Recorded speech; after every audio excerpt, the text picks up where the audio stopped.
La fin de saison footballistique approche à grands pas et donc beaucoup de contrats sont en train d'être négociés.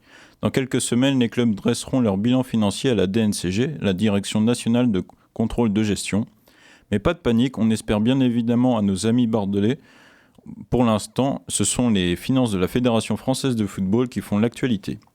Philippe Diallo, le président de la FFF, a révélé avoir obtenu un contrat historique avec l'équipementier Nike, dont il se félicite dans un entretien accordé à Ouest France. Je cite : « Je dois avouer qu'on a abouti à un contrat historique au-delà des 100 millions d'euros. La FFF est une des fédérations disposant du contrat équipementier le plus important au monde pour les 10 prochaines années. » Philippe Diallo a ensuite ajouté : « C'est une satisfaction car ça veut dire que nous nous sommes donné les moyens de nos ambitions pour l'avenir de nos sélections internationales, nos clubs amateurs et notre ligue féminine. » Fin de citation. Ce contrat historique permet d'obtenir une somme plus de 2 fois supérieure, car le contrat conclu il y a 13 ans rapportait 40 à 50 millions d'euros par an, contre 100 millions d'euros désormais. Cet accord est dans la lignée des ambitions de la 3F, la volonté d'être la première fédé au monde d'un point de vue sportif et économique.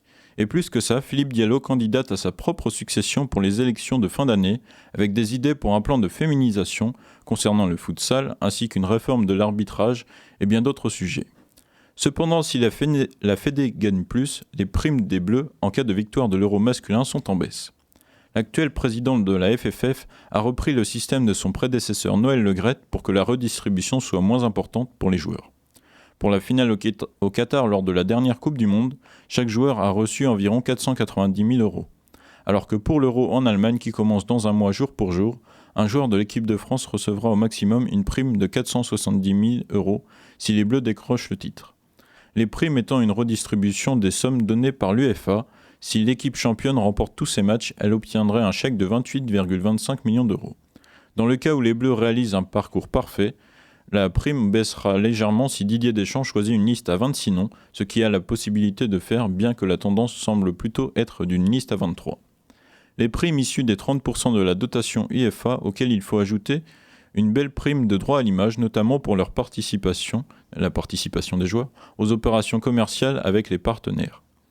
Bilan, la somme des primes pourrait donc atteindre 470 000 euros sur une liste à 23, soit 21 200 euros par match pour chaque joueur contre 30 000 euros pour la dernière Coupe du Monde. Des montants un peu plus raisonnables, mais très éloignés des 24 000 euros qu'auraient pu recevoir les joueuses de l'équipe de France féminine pour l'ensemble de leur compétition en cas de titre au dernier Euro.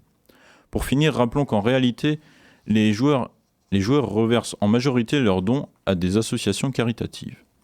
Dans tous les cas, quelles que soient les finances de la Fédération française de football, tout cela dépendra des forces en présence sélectionnées par Didier Deschamps.